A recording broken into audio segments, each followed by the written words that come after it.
El versículo 17 nos dice que no quedó hombre en Ai ni en Betel que no saliera tras de Israel, y por seguir a Israel dejaron la ciudad abierta.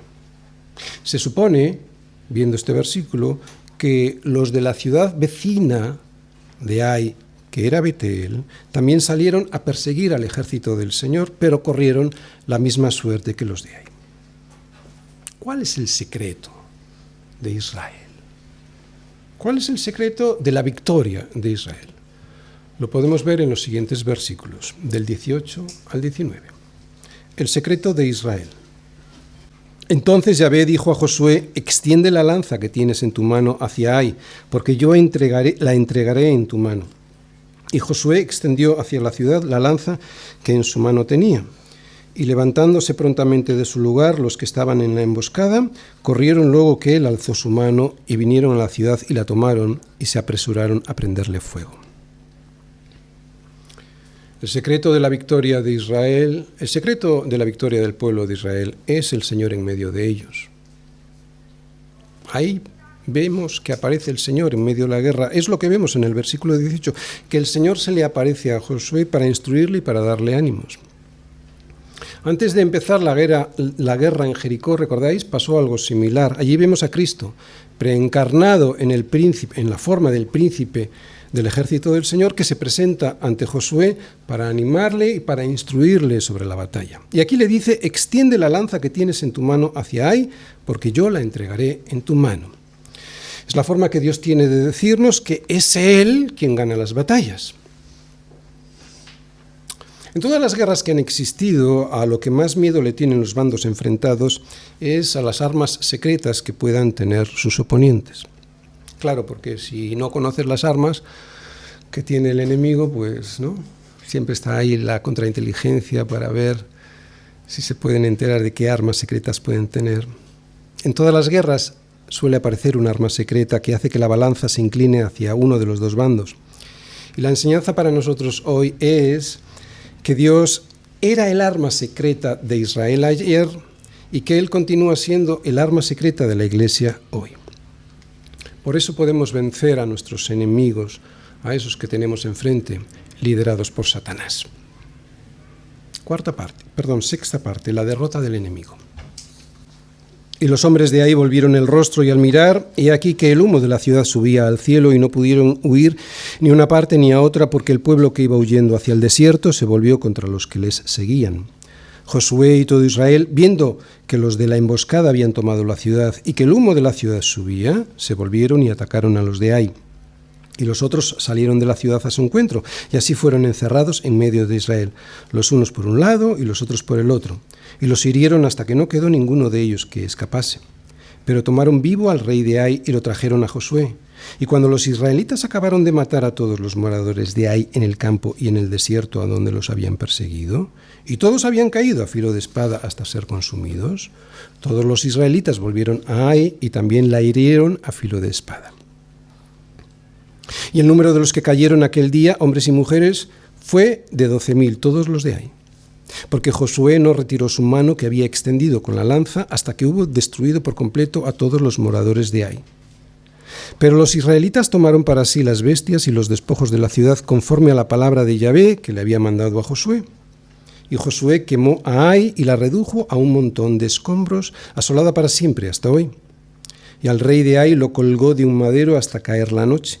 Y cuando el sol se puso, mandó Josué que quitasen del madero su cuerpo y lo echasen a la puerta de la ciudad.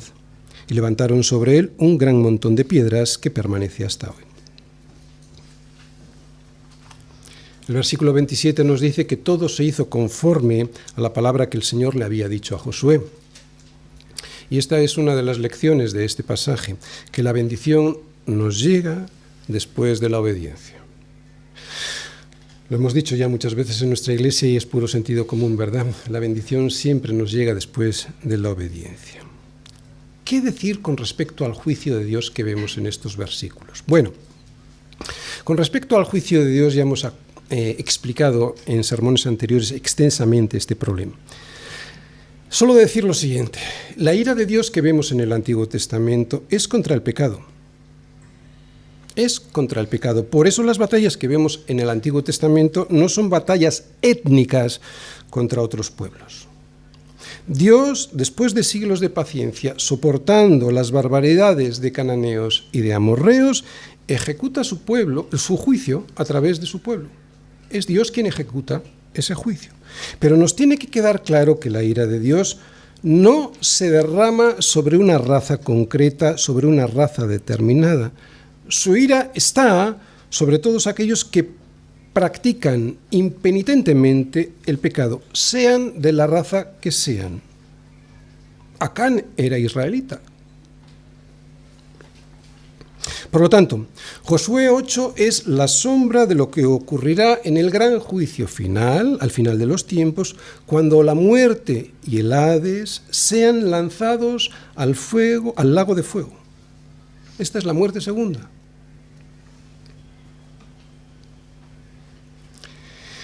Ver al rey de Ai colgando en un madero nos puede parecer terrible, pero es pura misericordia de Dios para nosotros.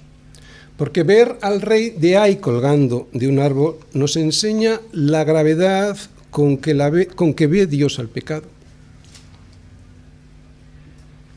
Ver al rey de Ai colgando de un árbol, aunque nos pueda parecer turbador, nos recuerda que este es el fin que le espera a aquel que se enfrenta a Dios.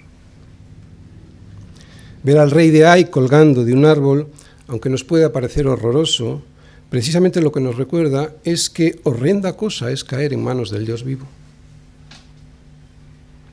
Ver al rey de Ai colgando de un árbol, aunque nos pueda parecer espantoso, nos recuerda que hace poco más de 2000 años hubo uno que pagó por nosotros lo que a nosotros nos tocaba pagar.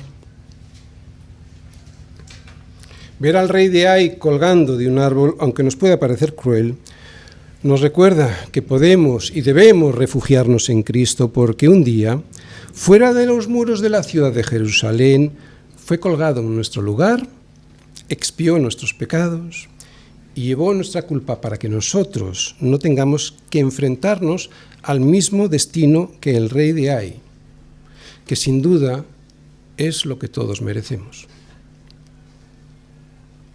Muchos cristianos no quieren leer historias como estas en la Biblia porque les perturban.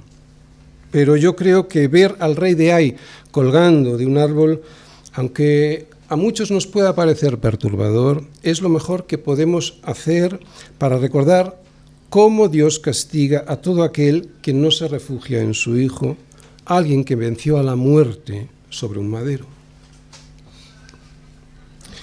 Así que vuelve a leer este versículo.